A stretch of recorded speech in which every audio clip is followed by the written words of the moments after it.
मोगा भाव भयणांनो, आयच्यान आमी जोआच्या शुभ वर्तमानाचें शिकोवप पूर्ण करतले.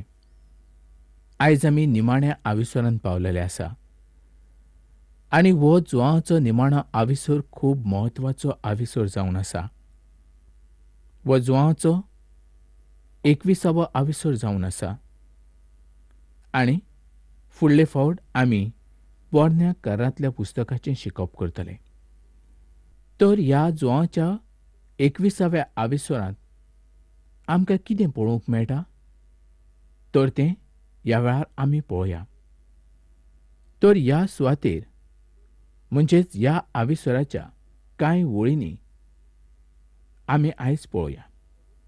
हाज्यो थोड्योच वळी आमी गेल्ल्या कार्यावळींत पळयल्ल्यो आसल्यो आनी उरलेल्यो ज्यो वळी आसात ताचें शिकोवप आयज आमी करुया. आनी ह्या पुस्तकाचो आयज शेवट जातलो.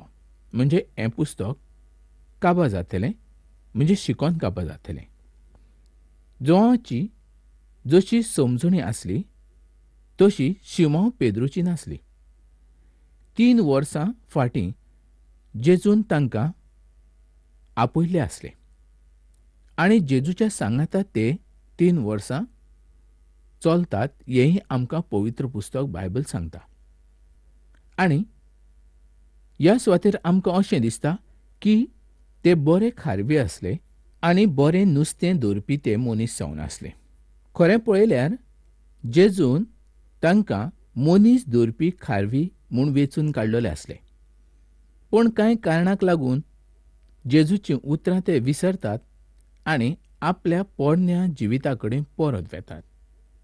म्हणजेच जशें समुद्रांतल्यान नुस्तें काडून व्हड्यान उडयता आनी उपरांत व्हड्यांतलें तें उसळोन समुद्रांत पडटा, तशेच तरेन ह्या सिसांची गोत जाल्ली आमकां ह्या सुवातेचेर पळोवंक मेळटा.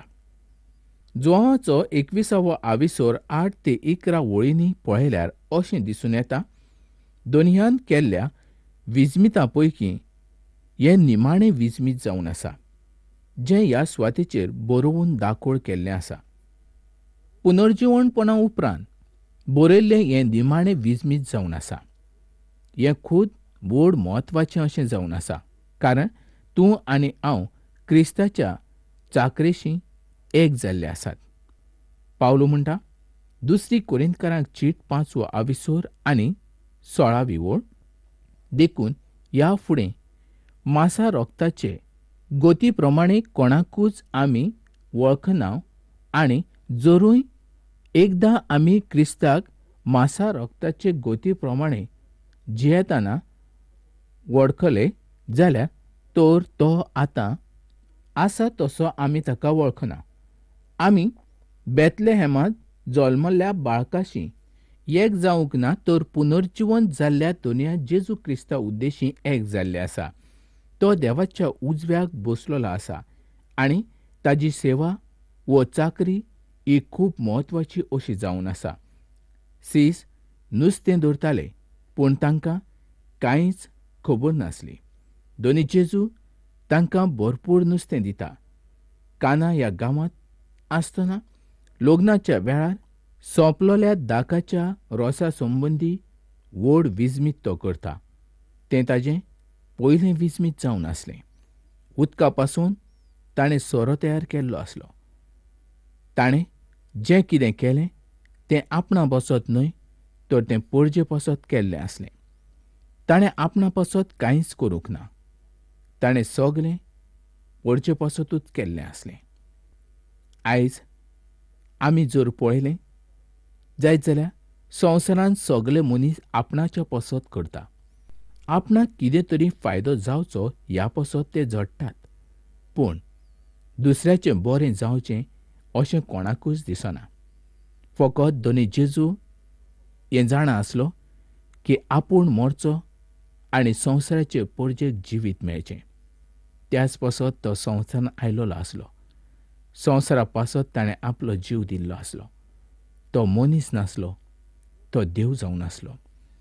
जर तो मनीस आसलो जाल्यार ताजीं चिंतनां वेगळीं आसतलीं आसलीं. देव आसलो ताकाच लागून हें सगळें तो करूंक शकलो.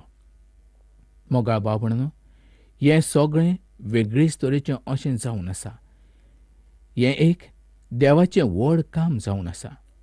जें कितें आमच्या हातांत आसा तें घेवन देव आपणाचो उपेग करून घेता.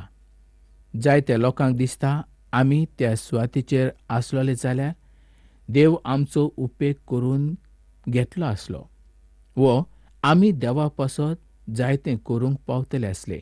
मोगा बाबणनो, तुमी ज्या सुवातेचेर आसात त्या सुवातेचेर जर देव तुमचो उपेग करून घेना जाल्यार म्हाका दिसना तो दुसरे सुवातेचेर तुमचो उपेग करून घेतलो म्हणून. ज्या सुवातेचेर ताणें तुमकां दवरल्यात त्या सुवातेचेर तुमी उजार जावंक जाय. आयज तुमी तुमच्या घरांत पयलें काम करूंक सुरवात करूंक जाय. तुमच्या वाड्यांत, तुमच्या राज्यांत आनी उपरांत देशांत आनी उपरांत सगल्या संवसाराक. पूण आयज मनशाक आपल्या घरांत, आपल्या गांवांत वा आपल्या राज्यांत नाका तर सगल्या संवसाराक उतर परगट करचें अशें तांकां दिसता. तांकां वडील जावंक जाय, व्हड जावंक जाय आनी रोकडेंच तांकां व्हड जावंक जाय अशें दिसता. मोगाळ भाव-भयणांनो, कोणूच रोकडोच व्हड जायना. सुरवातेक सावन जो कोण देवाच्या उतरा प्रमाणे चलता, देव तांकांच आपणाच्या वावरा पासत उपेगान हाडटा. ताजें उतर संवसाराक जावचें ही देवाची येवजण आसा. त्याच पासत साद्या मनशाक तो वेंचून काडटा. बरे ग्रेस्त, बरे जाणवायेचे असले मनीस देवाच्या नदरेन आसना. तर सादे पातकी मेळे असल्याच मनशाक ताणें देवाचें उतर परगट करच्या पासत उपेगांत हाडलेलें आसा. आमी पळयल्लें आसा ताजे शीस कसले अनपड, कांयच ते शिकूंक नासले. तांचे लागीं कांयच नासलें. नुस्तें मारपी आसले ते, खारवी जावन आसले ते. पूण असल्या मनशाक ताणें वेंचून काडले आनी तांच्या उद्देशीं संवसाराक ही बरी खबर परगट जाली. शुभ वर्तमान संवसाराक परगट जालें. जें शाण्या मनशाक लोजेक घालच्या पासत असल्या मनशाक ताणें वेंचून काडले. जे शाणे समजताले, जे व्हड समजताले ते तशेच उरले. पूण साद्या मनशाक ताणें उपेगांत हाडलेलें आमकां दिसून येता. जोआचो 21वा आविसर 12 ते 14 वळी प्रमाणे जेजून म्हटलें, सगळ्या संवसारांत वचून बरी खबर गाजयात. पूण वयच्या पयलीं ताणें तांच्या सांगाता नस्तो करचो अशी ताची खुशी जावन आसली. हातूंत सुंदर गजाल म्हणजे पुनर्जिवंत जाल्लो क्रिस्त खूद तांच्या सांगाता आसा आनी तो तांच्या सांगातांत नस्तो करता. आयज जर आमी ताच्या सांगाता आसत तर तो आमकां जेवण दितलो. हें जेवण केन्नाच काबार जायना तसलें जेवण. मोगाळ भाव-भयणांनो, तुमी अशें समजूं नाकात की जेजू बऱ्या मनशाक आपल्या कामा पासत वेंचून काडटा म्हणून. तो चुकीच्या मनशाक, पातकी मनशाक आपणाच्या चाकरे पासत वेंचून काडटा. ताणें वेंचून काडलोले कोणूच बरे नासले, सगळे पातकीच जावन आसले. आयज दोनी जेजू तुजो आनी म्हजो उपेग करून घेता. आयज तो तुमकां आपणाच्या चाकरे पासत आपयता. तुमी बरी आपणाची खबर परगट करची अशीच ताजी येवजण जावन आसा. ह्या सुवातेचेर एक खूब म्हत्वाचो असो धडो आमकां पळोवंक मेळटा. 3 वेळा आमच्या दोनूय जेजून शिमोन पेद्रूक विचारलें आनी 3 वेळा शिमोन पेद्रून ताका जबाब दिलो. आनी आमकां दिसून येता की 3 वेळा आमचो दोनी जेजू ताका काम सोंपोवन दिता. 3 फावटींच कित्याक? हाजें कांय कारण म्हणजे डॉक्टर गॉडेट वो म्हणटा की ताणें 3 फावटीं जेजूक नाकारलेलो आसलो. शिमोन पेद्रूक दुसऱ्या शिसांच्या सांगातान सेवे पासत आपयल्लो आसलो. व्हड अजापान नुस्तें धरल्या उपरांत तांकां धर्मदूत म्हणून पाठयल्ले आसले. मार्क आनी लुकाच्या शुभ वर्तमानांत नुस्तें धरपाची घडणी उगडासा काडटात. तर तुमकां कळून येतलें की नुस्तें धरतना जाळां शिंपडावचीं पडटा त्या उपरांत दोनयान तांकां वाट दाखयली आनी उपरांत ताणें तांकां धर्मदूत हें नांव दिल्लें आसलें. तुमकां उगडास आसतलो की जेन्ना शिमोन पेद्रू जेजूक धरलो तेन्ना उज्याशी शेकतालो. तो आपणाचें काम विसरलेलो आसलो.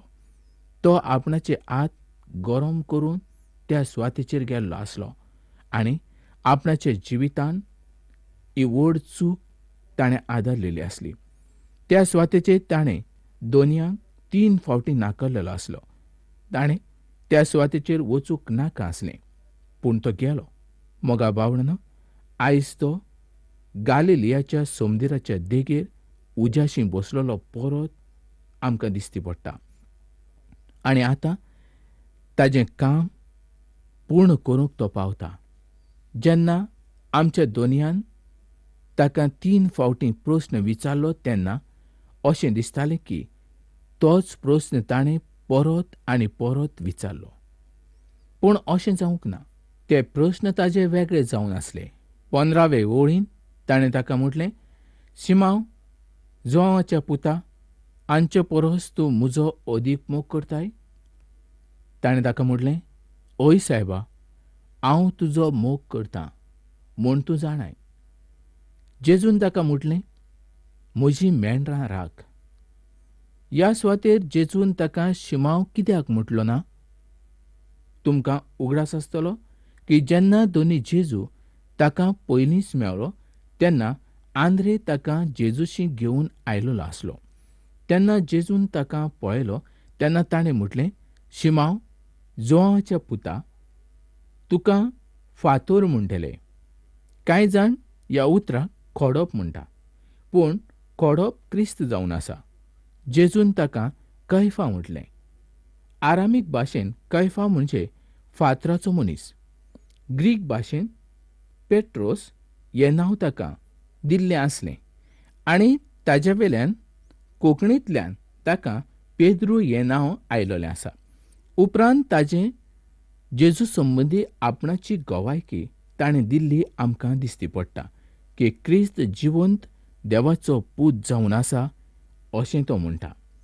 दोनूय जेजून ताका म्हटलें, शिमोन, तूं आशिर्वादीत जावन आसा.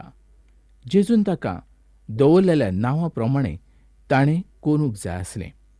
दिटायेन ताणें लोकांच्या मुखार उबो रावूंक जाय आसलो. आनी आतां जेजू ताजें पोरणें नांव घेवन ताका आपयता. ग्रीक भाशेन 3 शब्द आसात जाचो इंग्लिशींतल्यान मोग अशें भाशांतर जाता. इंग्लिशींतल्यान उणी उतरां आसात त्या पासत ताचो अर्थ फकत मोग असो जावंक पावलो आनी कोंकणींतल्यानूय ताका मोगूत अशें म्हणटात. मोगा भावंडांनो, उतरां जरी सादीं आसलीं तरी तातूंत खूब अर्थ भरलेलो आसा. हो अर्थ खूब म्हत्वाचो जावन आसा. आयज जेजू परत पेद्रूक उलो मारता. तो म्हणटा, खऱ्यानच तूं म्हजो मोग करताय जाल्यार म्हज्यो शेळयो तूं राख. मोगा भावंडांनो, खरेंच हें कित्याक तो म्हणटा? तो जाणा आसलो पेद्रू खंय आसा, पेद्रूचें जिवीत कशें आसा. पेद्रू म्हणटा, तूं म्हाका आवडटा. जेजू ताका विचारता, तूं म्हजो मोग करता? तो पेद्रू म्हणटा, तूं म्हाका आवडटा. मोगा भावंडांनो, कितलीं उतरां ही वेगळीं आसात तीं पळयात. खरें म्हणजे पेद्रून ताका म्हणूंक जाय आसलें, दोनया खरेंच हांव तुजो मोग करतां आनी त्या पासत हांव ही मेंढरां राखतां. पूण अशें ताणें म्हणूंक ना. अशें जर ताणें म्हटलेलें आसलें जाल्यार देवाचें उतर त्याच वेळार पूर्ण जातलें आसलें. पूण जेजू जाणा पेद्रू कितलो अस्कोत आसा तो. आयज तो तुका आनी म्हाका पळयता. आयज देवाचें काम तो तुजेर आनी म्हजेर सोंपोवंक सोदता. तो तुका आनी म्हाका म्हणटा, तूं म्हजो मोग करताय? तर आमचे कडेन कितें जबाब आसा? आमी ताका म्हणूंक शकता की तूं म्हाका आवडटा म्हूण, काय आमी ताजो मोग करूंक शकता? दोनया, हय, हांव तुजो मोग करूंक शकतां. आयज तुजो हुकूम म्हाका कितें आसा? आयज दोनया तूं उलय. हांव तुज्या उतरा प्रमाणें करूंक शकतां. हांव तुजें उतर घेवन संवसारांत वचूंक शकतां. दोनया, तुजी बासावणी हांव पूर्ण करूंक शकता अशें इश्टा तूं म्हणूंक शकता? काय आयज तुजीच अडचण घेवन तूं ह्या सुवातेचेर आसा? जर अशें आसा जायत जाल्यार तुज्या जिवितांत केन्नाच उजवाड असो जावचो ना. सदांच चिंतना, सदांच झगडीं, सदांच वायट कामां तुज्या हातांतल्यान घडूंक शकतलीं. बरें काम केन्नाच जावंक शकचें ना. जेजूक नाका तुज्या जिवितांत वायट घडलेलें. जेजूक जाय तूं खरो आपणाचो सीस जाल्लो. तुवें संवसाराक फाट करची आनी आपणाक फुडो करचो. आपणाचें उतर तुवें घेवचें. आपणाची कामां तुवें पूर्ण करचीं. संवसारांत मनशान जल्माक येवप, खावप, पिवप आनी एक दीस मरून वचप हेंच जिवीत जावन आसा मोगा इश्टा? मोगा बाबडांनो, तुमी कितें चिंततात आयज ह्या वेळार? फाल्यां कितें घडटलें? म्हज्या भुरग्यांचें शिकप कशें जातलें? म्हजो धंदो कसो चलतलो? हांव गाडी केन्ना घेतलों? संवसारांत सगल्या लोकां कडेन ज्यो वस्तू आसात त्यो म्हाका केन्ना मेवतल्यो? हें तूं चिंतता? हें चिंतप कित्याकूच उपकार ना. पयले सुवात देवाचें राज सोद आनी ताची न्हीद. ह्यो सगल्यो वस्तू तुका मेवतल्यो. आयज मनीस संवसाराच्यो वस्तू सोदता आनी देवाचें राज सोदिना. त्याच पासत आयज तो चिंतन्यान आसा. मोगा बाबडांनो, खरेंच आयज देवाचें उतरां आमकां जायतें कितें तरी शिकयता. पूण आमकां वेळ थोडो आसा. देवाचें उतर खूब आसा.